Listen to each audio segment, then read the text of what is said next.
Kursk operation. It's one of our wins, I think one of the biggest wins, not just last year, but throughout the war. Russia had to pull almost 60,000 troops of the Ukrainian front to deal with it. And as of threats, and bold claims turned out to be bluffing, especially after Ukraine's moved into the Kursk region. And I'm sure even more of their threats will prove to be bluffs if we all work even harder. We all even harder together to push Russia toward peace. Thank you very much for your attention. This is my video update on this Thursday afternoon, January the 9th, coming to you from Athens, Greece. Let's talk about some news. And U.S. President Biden, he is in LA at the moment. He traveled to LA to oversee the management of the catastrophe that is happening in Southern California.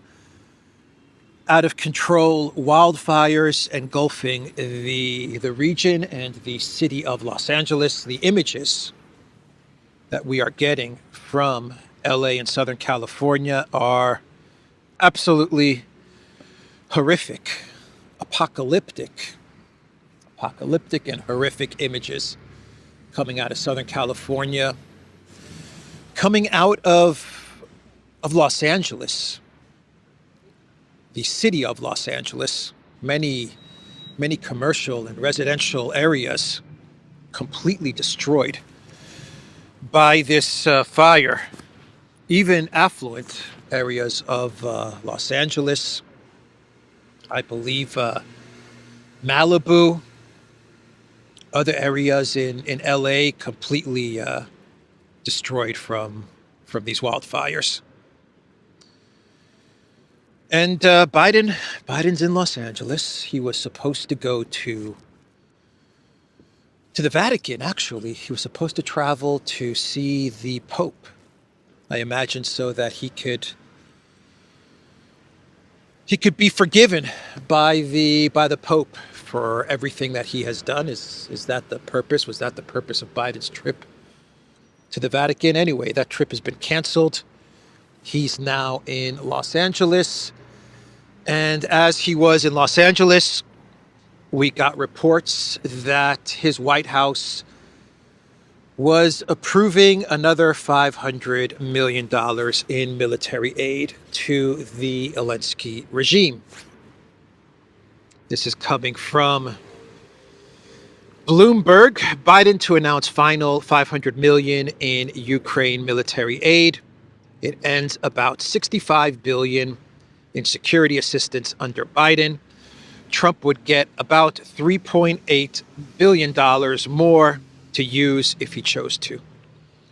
Now, the Biden White House is absolutely going through whatever money was budgeted to Ukraine. They're rushing to get that money out the door, and to the Elensky regime, military aid. They're rushing to get all that military aid now, to get all the money to the military-industrial complex contracted out to them as well. The excuse is that they're going to enter into these contracts with the Pentagon in order to provide weapons to the Elensky regime or to replenish stocks from weapons that have already been given to Ukraine. And the Biden White House is just in a hurry to give whatever they have over to the Elensky regime before the 20th of January. But the terrible timing for this announcement, as you have this catastrophe happening in California. The reports are that Los Angeles and Southern California does not have the resources to properly fight these wildfires. You have the Biden White House announcing $500 million to the Elensky regime in military aid to the Elensky regime. Just terrible, horrific timing and optics for such an announcement. But the interesting thing is that every time there's some sort of a catastrophe in the United States, the Biden White House announces some sort of money or funding or aid going to Ukraine. You notice that? I'm noticing a pattern. Every time there's some sort of horrific catastrophe in the United States affecting citizens of the United States, the Biden White House comes out with an announcement of money to Ukraine. Very weird. Coincidence? Probably. Probably just a coincidence. I don't know. But we are getting reports that LA County Fire Department actually donated surplus supplies to Ukraine's first responders. And these reports were picked up by Donald Trump Jr., who posted on X. Oh, look, of course, the LA Fire Department donated a bunch of their supplies to Ukraine. Yeah, I remember during the first couple of years of the special military operation, U.S. police departments and fire departments announcing how they were giving over supplies and resources to the Elensky regime. I remember the Biden White House talking about how they would be donating money, they would be giving money to Ukraine in order to cover the salaries and the expenses of Ukraine's police and fire departments. I remember talking about this in many videos during the first year or two of the special military operation. Anyway, let's stay with Project Ukraine, and we are getting reports from Ukraine media, a media outlet called Telegraph, not to be confused with the UK Telegraph. The Ukraine Telegraph is reporting that there may be elections in Ukraine. An early date for elections, according to Telegraph, is May 2025. And Elensky is going to run for re-election. And according to Telegraph, the Green Goblin believes that he has a very good chance of winning. Now, Elensky canceled elections in March of 2024. He canceled elections, presidential elections. And there's a lot of debate as to whether Elensky is currently the legitimate or the illegitimate president of Ukraine. The Russian government argues, in accordance with the Ukrainian constitution, that Elensky is the illegitimate president of Ukraine, but the United States and the European Union, they continue to recognize Elensky as the legitimate president of Ukraine. Anyway, Elensky may be having elections in May, maybe later than May, but he's going to run again, and he believes he can win, but he has one problem, according to Telegraph. There's one problem, and that problem has a name, and that name is the Nord Stream bomber, Zaluzhny. According to the BBC, the Washington Post, and the New York Times, Zaluzhny masterminded the entire Nord Stream pipeline sabotage. Not me saying it. The Collective West media has reported on this, but Elensky's problem is Zaluzhny. By the way, Zaluzhny has denied all the claims from the Collective West media that he masterminded the Nord Stream pipeline sabotage. But Elensky's problem, as he runs for a re-election or tries to legitimize his illegitimate presidency by holding elections, is that Zaluzhny is more popular, and if Zaluzhny decides to run for president in Ukraine, he's going to win. And so, according to the Telegraph, Elensky is going to make Zaluzhny an offer. He's going to make Zaluzhny an offer he can't refuse. and Elensky's offer is going to be a carrot and stick. The carrot is going to be, Zaluzhny, if you don't run for president, if you decide to not run for president, then I will give you a position, a very high up position in some ministry or somewhere in my cabinet, or I will make you Speaker of the Parliament or something like that. But you have to decide to not run for president.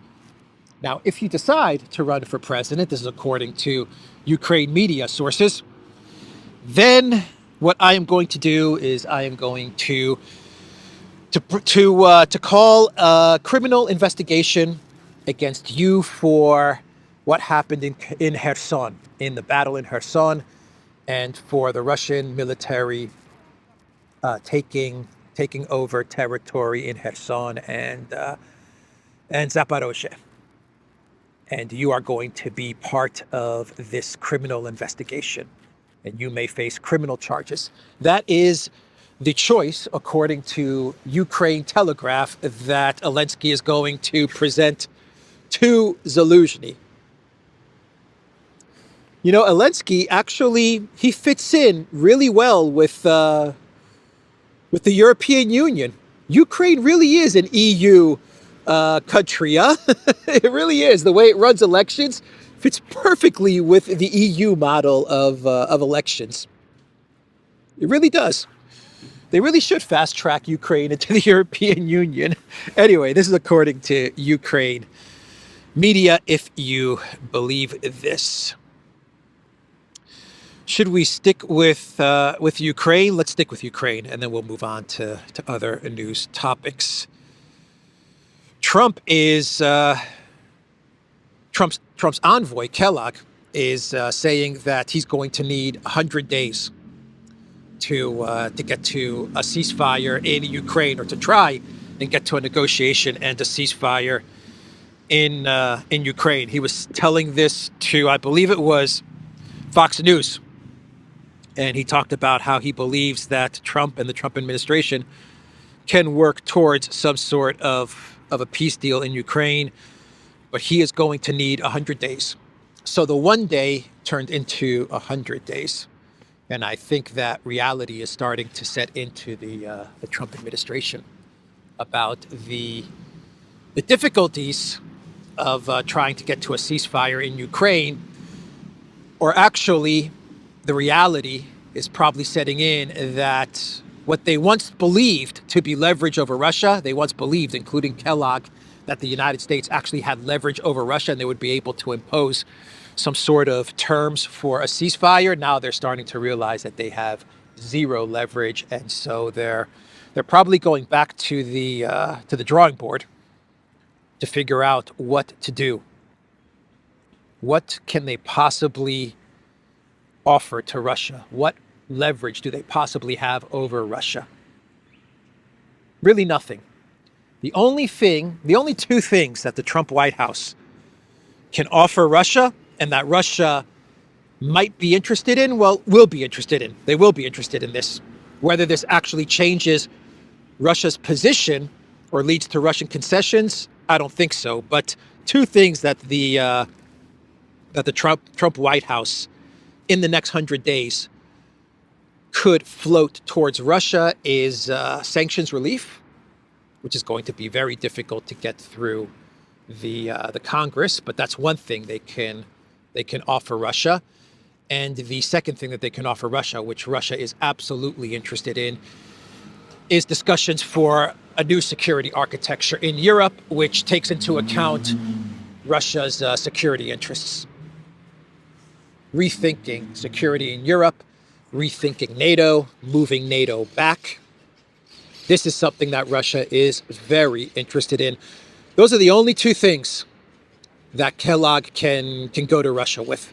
Everything else that he was talking about in his previous reports, the freeze, the demilitarized zone, peacekeepers in Ukraine, all of that stuff is a no-go. Russia is not interested in any of that stuff, and with each passing day, Russia is gaining more ground. They're annihilating the Ukraine military to the point of collapse. And their economy is doing just fine. It's thriving, actually. So Kellogg's going to need 100 days. And even that is not enough time, in my opinion. But, you know, the interesting thing is that as he's going to take these 100 days, and the Trump administration is going to try to use this time to figure out a way to negotiate with Russia, Russia continues to do what they are doing, to fulfill the goals of the special military operation. So in 100 days, the collective West's position in a negotiation with Russia, Ukraine's position in a negotiation with Russia, is going to be much worse than what it is today.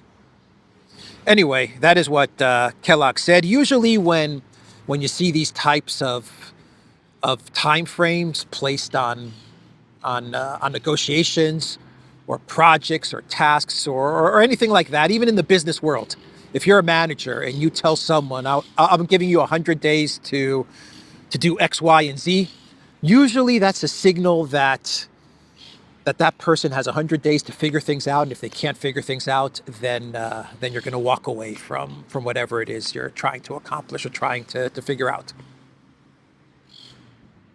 So maybe that 100 days is Trump's way of telling Kellogg, you know what, we have 100 days to try and figure this out.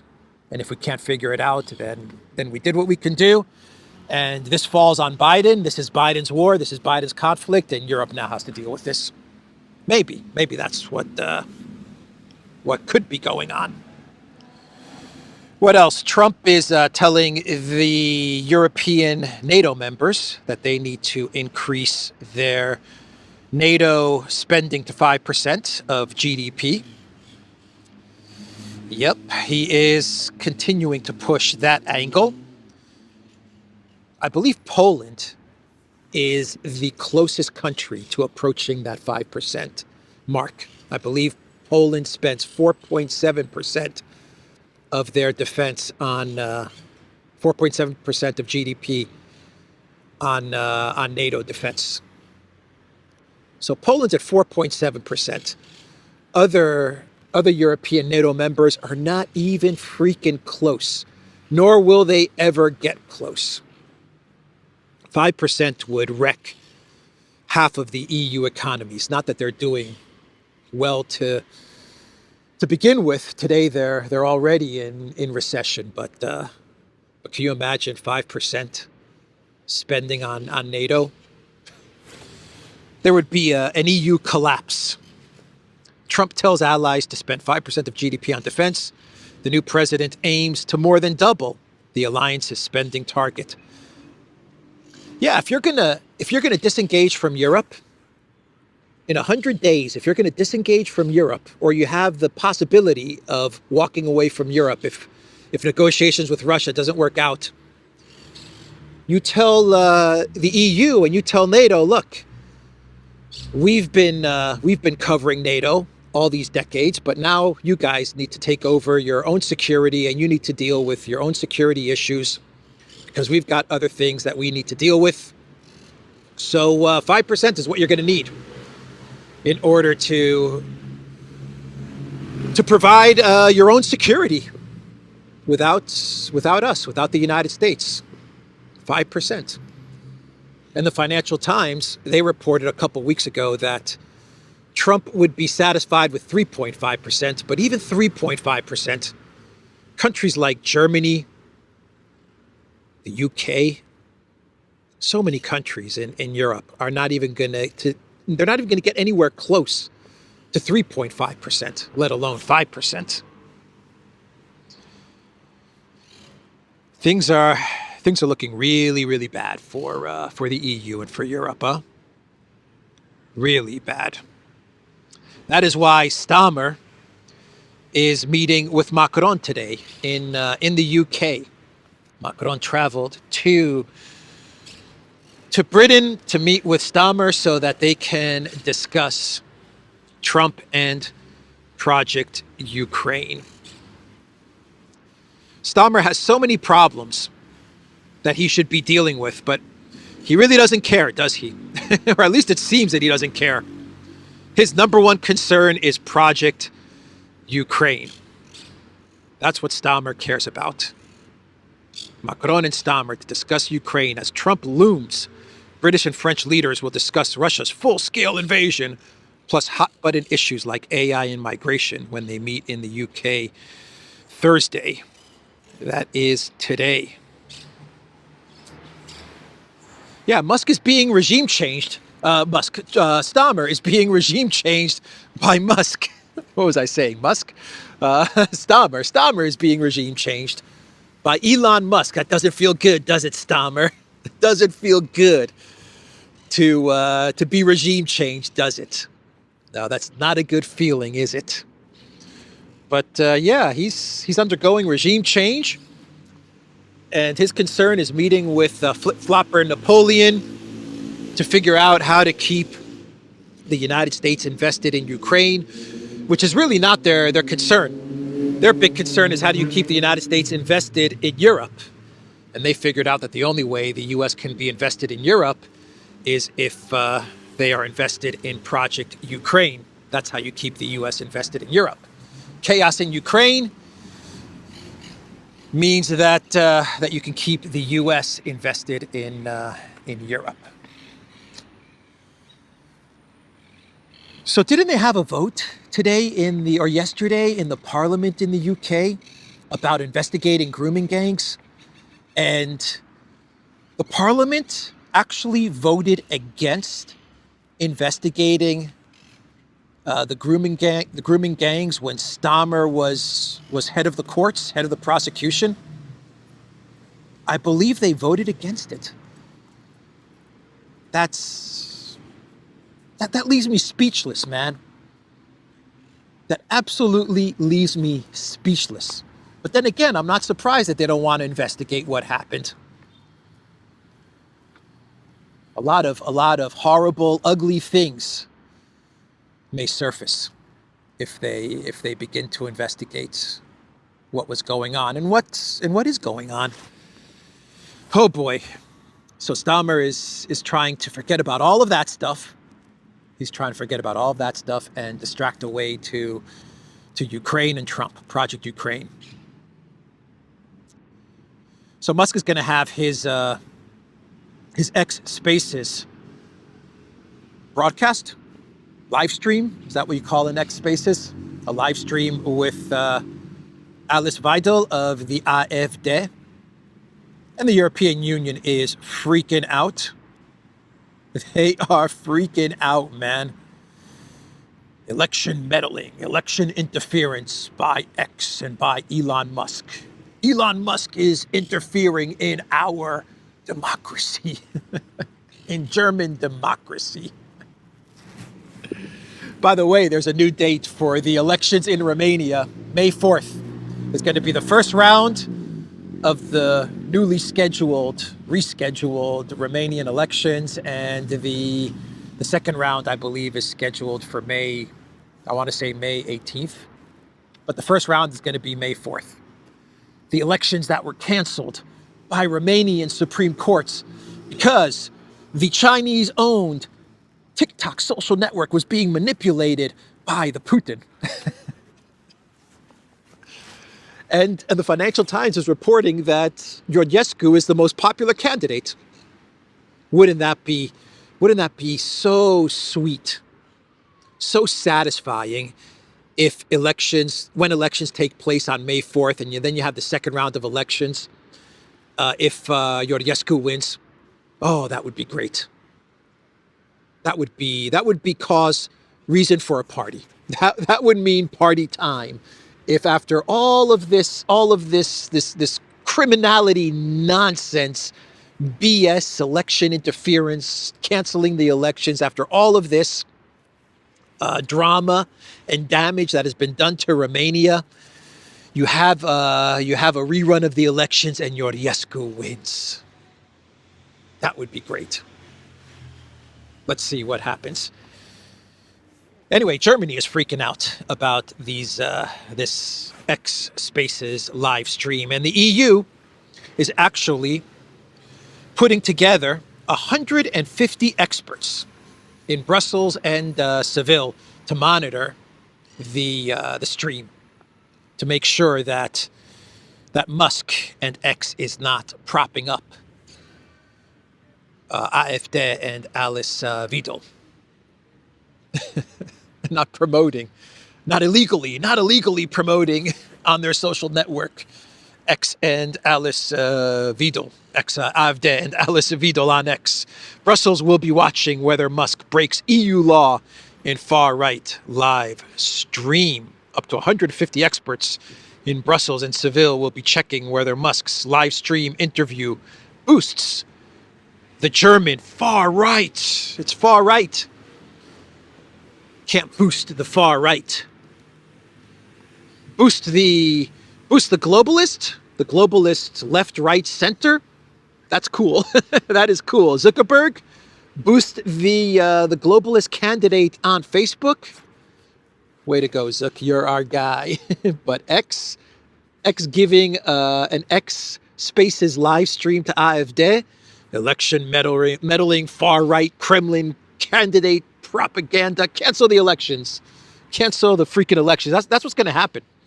If one of these 150 monitors, which I'm sure you're going to have more than one of the 150 monitors, reporting back to the European Union and saying that that X and Musk are unfairly promoting Alice Vidal, then I imagine what they're going to do is that they are going to figure out ways to fine X or to cancel X, or maybe even cancel elections in Germany altogether. I don't know, or to ban AfD.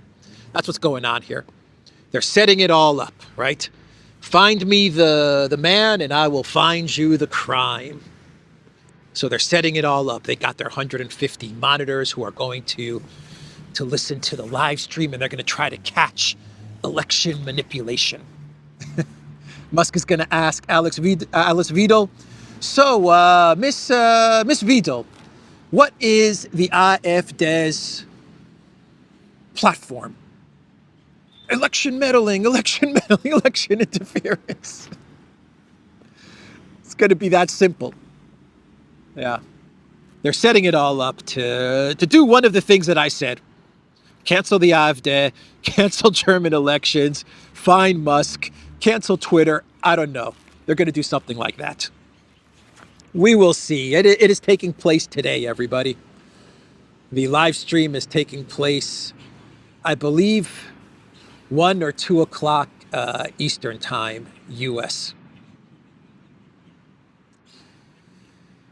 Yeah, so the EU, they're going to approach Trump, and they're going to tell Trump to keep his hands off of Greenland. That's right. Keep your hands off of Greenland. What is the pirate posting on X? Borders must not be moved by force. This principle applies to every country, whether in the East or the West. In talks with our European partners, there is an uneasiness regarding recent statements from the U.S. It is clear we must stand together. We must stand together, says the pirate Schultz. And the spokesperson for the Commission, from the EU Commission, she said something about EU sovereignty. Where is it? Here we go.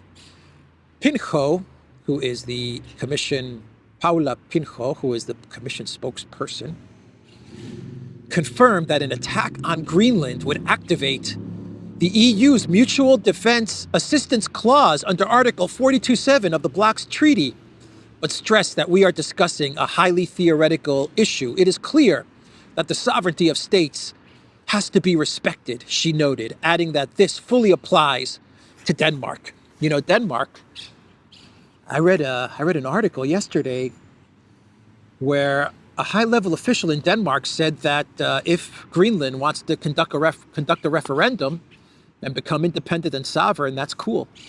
Denmark will accept this. So it looks like Denmark is already folding, to be quite honest. But yeah, if Trump makes a move on Greenland militarily, which I agree with her is it's not going to happen. Something like that's not going to happen. But anyway, if Trump was to make some sort of move, then this would trigger the EU's Mutual defense assistance clause. Man, the European Union really is delusional, man. They really, really are delusional. You're a funny guy. You really are a funny guy. What would Joe Pesci tell the EU? You're a funny union. You really are a funny union. That scene in Goodfellas. Yeah, man, they really are funny. Yeah, okay. Okay, the United States is going to trigger your mutual defense clause, European Union, and you could defend Greenland and Denmark from the United States. Oh man, I was reading something this morning. It was a post from Zlati71. I'll try to find it and put it up on the screen.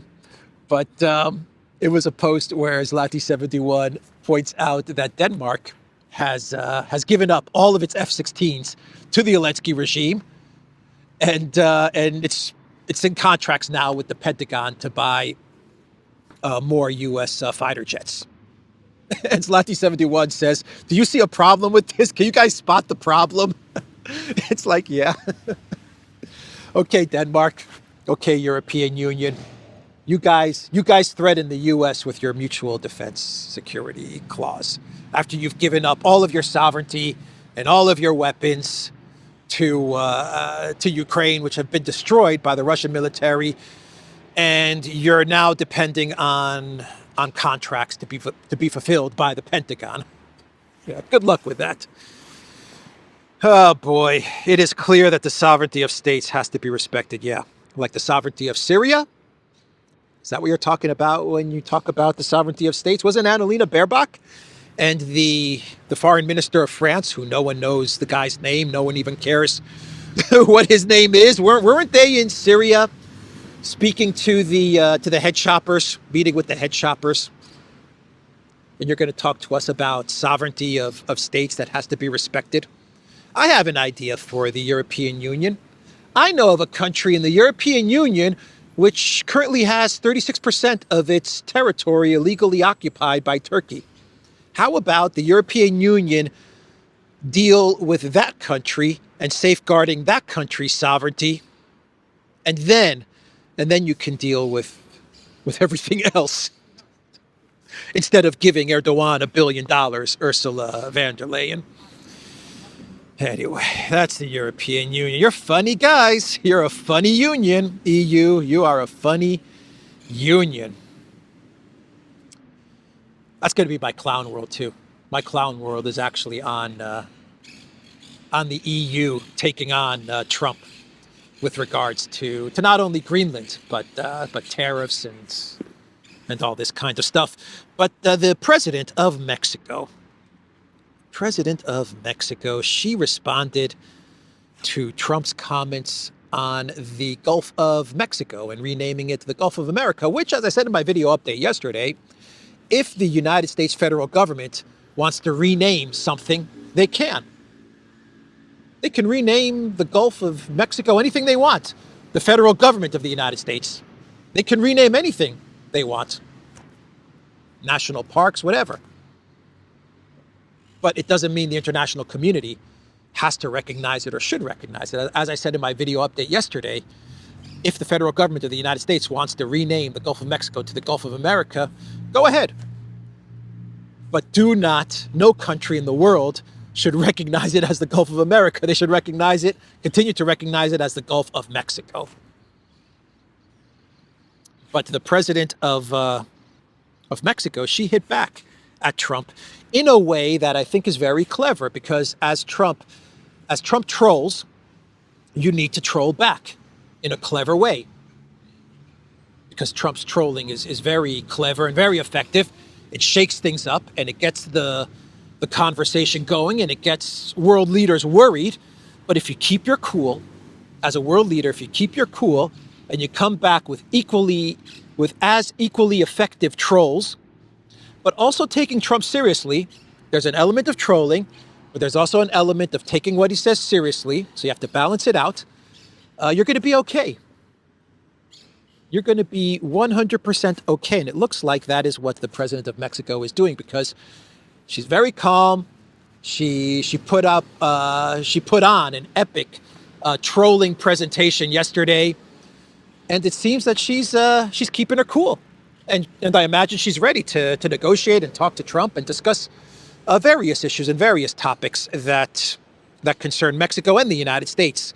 But the Financial Times reported, and there's video of this as well, of her presentation. Mexico's president calls for parts of the U.S. to be renamed Mexican American. Donald Trump's view to rename the Gulf of Mexico the Gulf of America, his latest dig to neighboring countries. In her morning news conference on Wednesday, Claudia Sheinbaum noted a chunk of U.S. territory, including California and Texas, were part of the Spanish Empire and later independent Mexico until it ceded the land to Washington in the 19th century. We're going to call it Mexican America.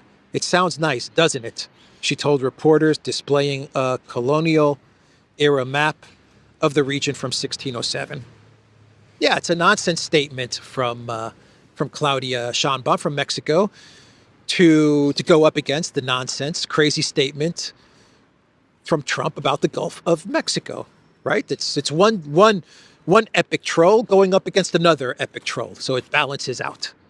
Now what's left is for when Trump becomes president, for Claudia Sheinbaum to have a meeting with Trump, and they can talk about all of the stuff that concerns both countries and come to an understanding through negotiations and diplomacy.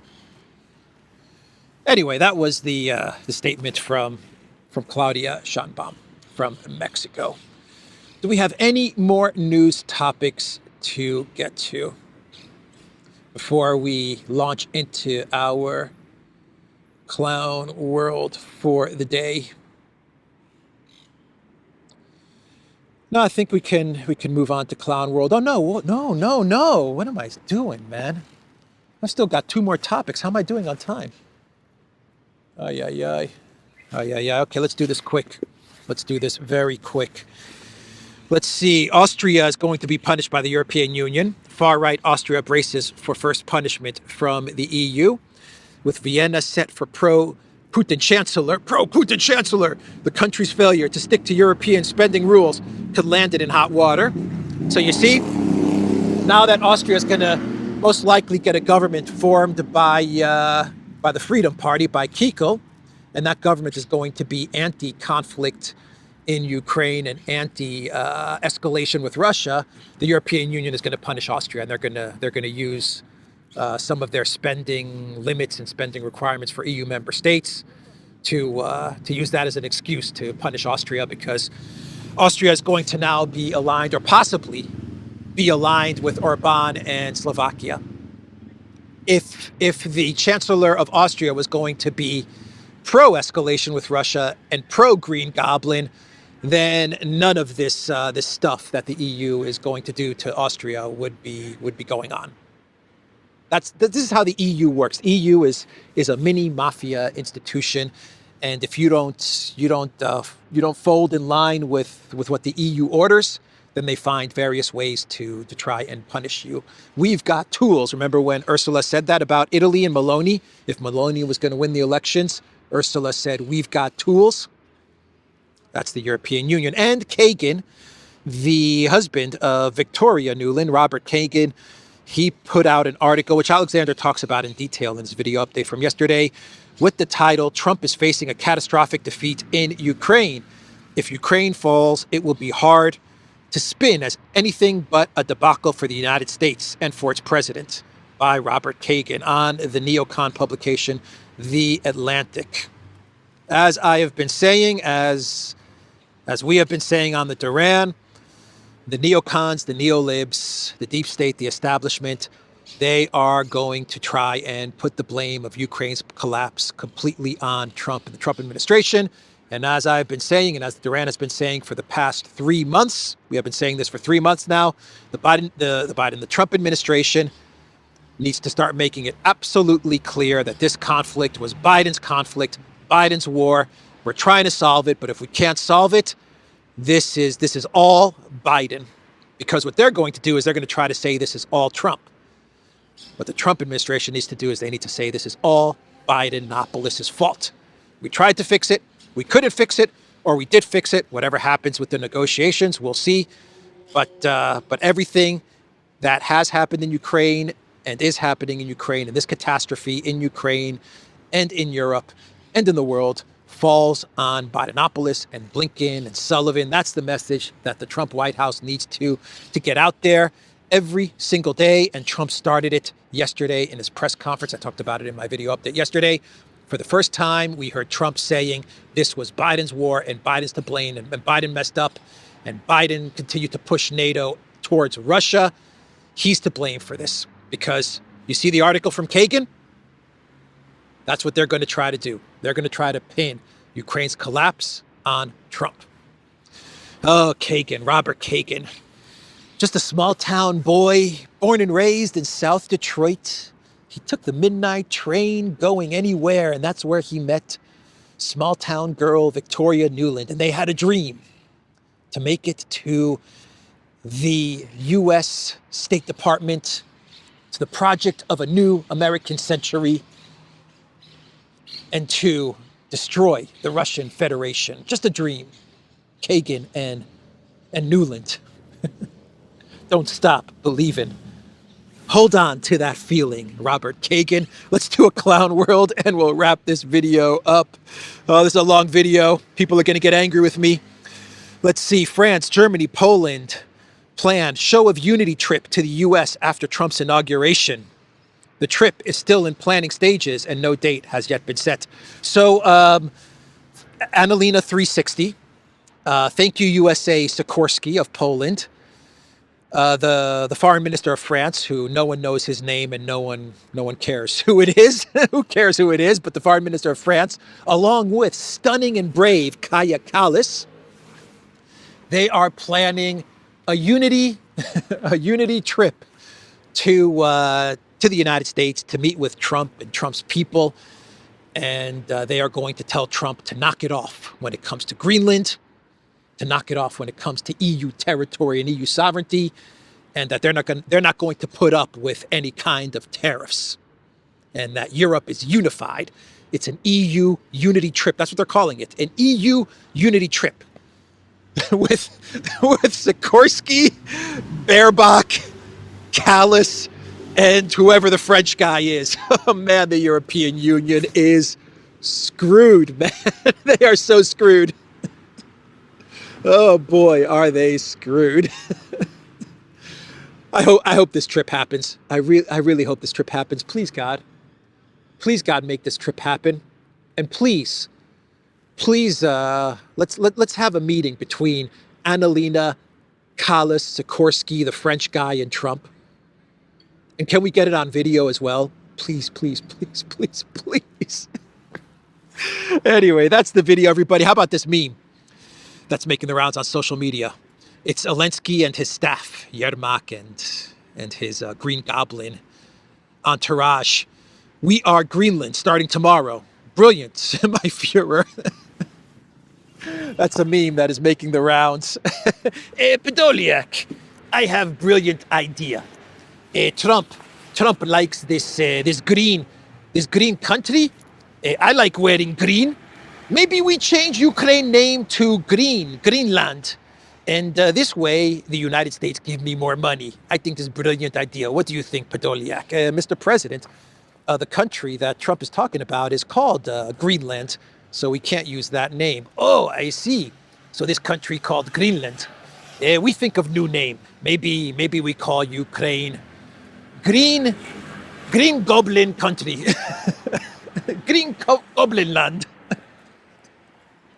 No, I'm talking nonsense. Anyway, that's the video, everybody. The Duran.locals.com. We are on Rumble, ODYSEE, BitChute, Telegram, Rockfin, and X. Go to the Duran shop, pick up some merch like what I'm wearing in this video update today. The link is in the description box down below. Take care.